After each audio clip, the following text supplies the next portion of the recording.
I think just probably our lack of aggressiveness. I think that was the difference. And you look at, we only had 16 fouls. I think we only had 2 at half. They were both on Potter. That told me we were not aggressive enough. We were not physical enough. They were able to put us on our heels. So that and responded better. And once the game was out of hand, I thought we responded better. We got back to being a little bit more of ourselves. But that flurry towards the middle end of the first half and then into the second half, did not like how we responded in terms of their aggressiveness. They were able to put us on our heels, and we didn't respond how we need to respond to it. Go to Jeff Rodriguez. Greg, I think in the past you've always said coaches take a loss like this, or players get over something like this more quickly. What do you think the key will be in the next couple of days as you prepare for Rutgers to show them what they did wrong and what they're going to need to do to respond mentally? Well, we're going to see how we respond. I mean, that's it's a great opportunity for us because we're staying on the road. We're not coming home. We're staying here tonight, and then we fly to Rutgers tomorrow. We'll be there, Wednesday, Thursday before Friday night's game. So we'll find out. This will answer a lot of questions. I wanted to see how we handled tonight, knowing we were playing a really, really good team. A lot of areas that we have to continue to get better at. Now we have to turn around real quick because we're going to see a team that's going to come after us in very much the same fashion. So we'll learn a lot and have to grow and improve in areas that we were not good enough in tonight. And it's going to get tested at the same level Friday night out at Rutgers. Josh Schaefer. Greg, I know you said Micah getting those fouls kind of threw off what you guys were trying to do offensively. Was there any consideration in letting him play with 2 fouls at the end of the first half or keeping him in with 3 fouls when he picked up the early one at the beginning of the second half? Well, he had gotten the second one, so there was a lot of time left in the second half, and the score was, we were still right there, back and forth with him. And then he got the third one so quick, in the first minute or two of the second half that, at that point in time, I needed to get him out because I knew they would come back right at him again and try to get the fourth. And then obviously he didn't sit long. He only sat about another minute, and we went back in anyway. So, in the time, especially where the score was at the point in time when he got the second, I didn't want to put him back in at that point in time, knowing I needed him for the second half.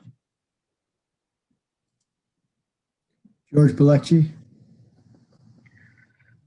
Greg, you pointed out, you said that they took you guys out of character. To open the game, it seemed like you're going shot for shot at Michigan in the beginning. What did they do to take you guys out of character and defensively also to get so many buckets on you guys?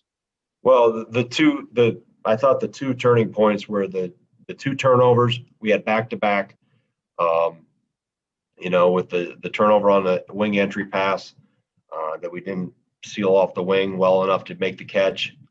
And then right after that, I think it was a 3-point game at that point in time. So they convert that, and then we have a collision, and I'll have to look to see exactly what happened on a ball screen or dribble handoff where Trice got knocked down. I think he ran into his own guy with Reavers, but that ignited them.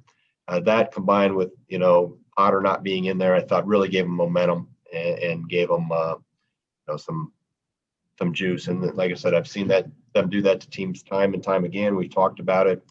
Try not to put yourself in those positions, but also how do you respond to it? And that's the disappointing thing of how we responded to it. Not only at the end of at the end of the first half, but also the start of that second half. We got to the point where we were taking a lot of jump shots, too many jump shots, and obviously that led to easy offense for them. Jim Polzin. Meach has given you pretty consistent offense, and I think Micah to some degree is too. Do you need the guys beyond that to be a little bit more consistent on that end of the court? Yeah. I mean, you look at the stats. I mean, there's a lot of and I assume Johnny was going to have one of these nights at some point in time. He's a freshman, first time seeing this type of pressure and this type of length and physicality and maturity. That was bound to happen, but there's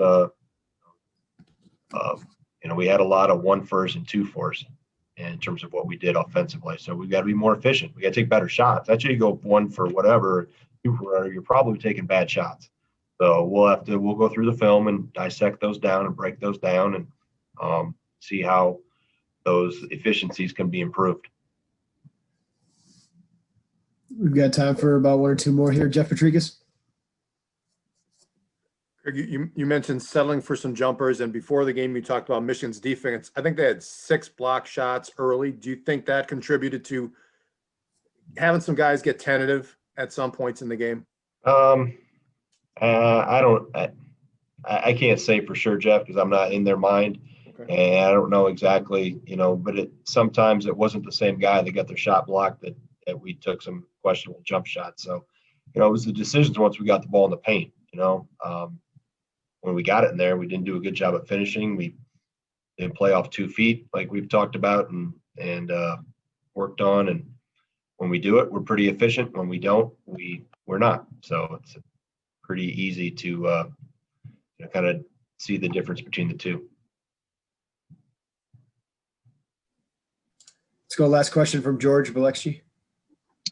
Greg, you mentioned you guys are staying on the road before you head to New Brunswick. Is this a game?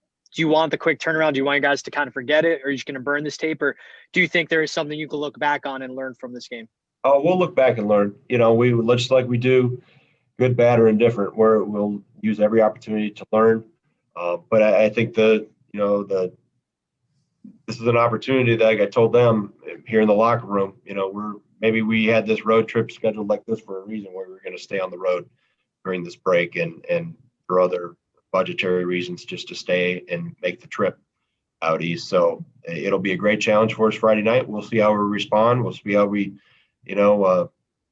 attack the next 2 days of practice. And there's no better solution than jumping right back on the court against a team that's going to come after you in very much the same manner on Friday night.